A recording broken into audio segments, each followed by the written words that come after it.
Friends, welcome back to my channel. तो आज हम सुनेंगे सोमवार की व्रत कथा। तो चलिए शुरू करते हैं।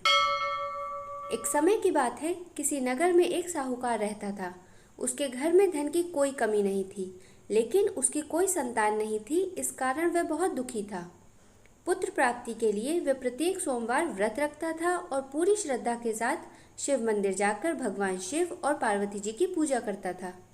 उसकी भक्ति देखकर एक दिन माँ पार्वती प्रसन्न हो गई और भगवान शिव से उस साहूकार की मनोकामना पूर्ण करने का आग्रह किया। पार्वती जी की इच्छा सुनकर भगवान शिव ने कहा कि हे पार्वती, इस संसार में हर प्राणी को उसके कर्मों का फल मिलता है और जिसके भाग्य में जो हो उसे भोगना ही पड़ता है। लेकिन पार्वती जी ने साहूकार की भक्ति का मान रखने के लिए उसकी मनोकामना पूर्ण करने की इच्छा जताई। माता पार्वती के आग्रह पर शिव जी ने साहूकार को पुत्र प्राप्ति का वरदान तो दिया, लेकिन साथ ही ये भी कहा कि उसके बालक की आयु केवल 12 वर्ष होगी। माता पार्वती और भगवान शिव की बातचीत को साहूकार सुन रहा था। उसे ना तो इस बात की खुशी थी और ना ही दुख। वह पहले की भांति शिव जी की पूजा करता रहा। कुछ समय के बाद साहूकार के घर एक पुत्र का जन्म हुआ। जब वह बालक 11 वर्ष का हुआ तो उसे पढ़ने के लिए काशी भेज दिया गया।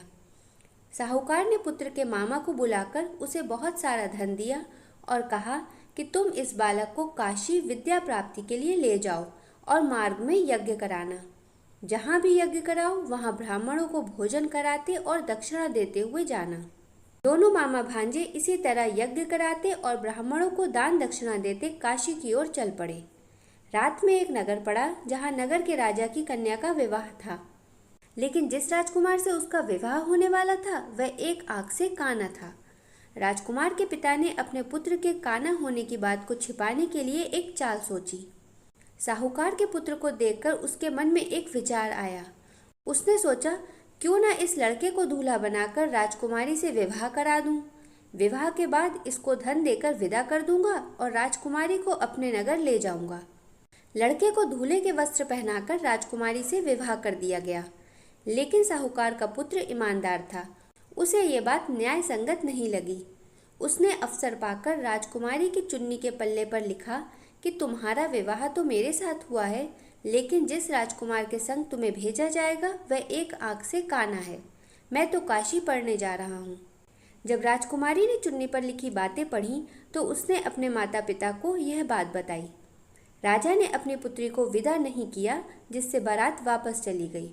दूसरी ओर साहूकार का लड़का और उसका मामा काशी पहुंचे और वहां जाकर उन्होंने यज्ञ किया। जिस दिन लड़के की आयु 12 साल की हुई उसी दिन यज्ञ रखा गया। लड़के ने अपने मामा से कहा कि मेरी तबीयत कुछ ठीक नहीं है। मामा ने कहा कि तुम अंदर जाकर सो जाओ। शिव जी के वरदानुसार कुछ ही देर में उस बालक के प्राण निकल गए। मृत भांजे को देख उसके मामा ने विलाप शुरू किया। संयोगवश उसी समय शिव जी और माता पार्वती उधर से जा रहे थे। पार्वती ने भगवान से कहा, स्वामी, मुझे इसके रोने के स्वर सहन नहीं हो रहा। आप इस व्यक्ति के कष्ट को अवश्य दूर करें। जब शिव जी मृत बालक के समीप गए तो वह बोले कि यह उसी साहूकार का पुत्र है जिसे मैंने 12 वर्ष की आयु का वरदान दिया। अब इसकी आयु पूरी हो चुकी है। लेकिन मातृभाव से विभोर माता पार्वती ने कहा कि हे महादेव, आप इस बालक को और आयु देने की कृपा करें, अन्यथा इसके वियोग में इसके माता पिता भी तड़प तड़प कर मर जाएंगे। माता पार्वती के आग्रह पर भगवान शिव ने उस लड़के को जीवित होने का वरदान दिया। शिव जी की कृपा से वह लड़का जीवित हो गया।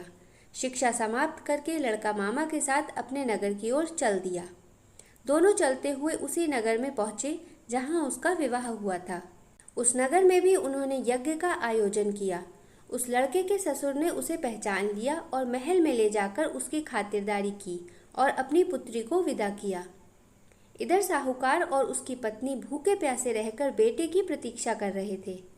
उन्होंने प्रण रखा था कि यदि उन्हें अपने बेटे की मृत्यु का समाचार मिला तो वह भी प्राण त्याग देंगे, परंतु अपने बेटे के जीवित होने का समाचार पाकर वह बेहद प्रसन्न हुए। उसी रात भगवान शिव ने व्यापारी के स्वप्न में आकर कहा, हे श्रेष्ठी, मैंने तेरे सोमवार के व्रत करने और व्रत कथा सुनने से प्रसन्न होकर तेरे पुत्र को लंबी आयु प्रदान की है। इसी प्रकार जो कोई सोमवार व्रत करता है या कथा सुनता और पढ़ता है उसके सभी दुख दूर होते हैं और समस्त मनोकामनाएं पूर्ण होती हैं। तो ये थी सोमवार की व्रत कथा। तो अगर आप सोमवार के व्रत रखते हैं तो इस सोमवार की व्रत कथा को अवश्य पढ़िए और अवश्य सुनिए। आशा करते हैं कि भगवान शिव जी की और माता पार्वती की हम सब पर कृपा हमेशा बनी रहे। तो मिलेंगे अगली वीडियो में, इसलिए चैनल को सब्सक्राइब करे बिना बिल्कुल भी मत जाइएगा। Please click on subscribe and press the bell icon.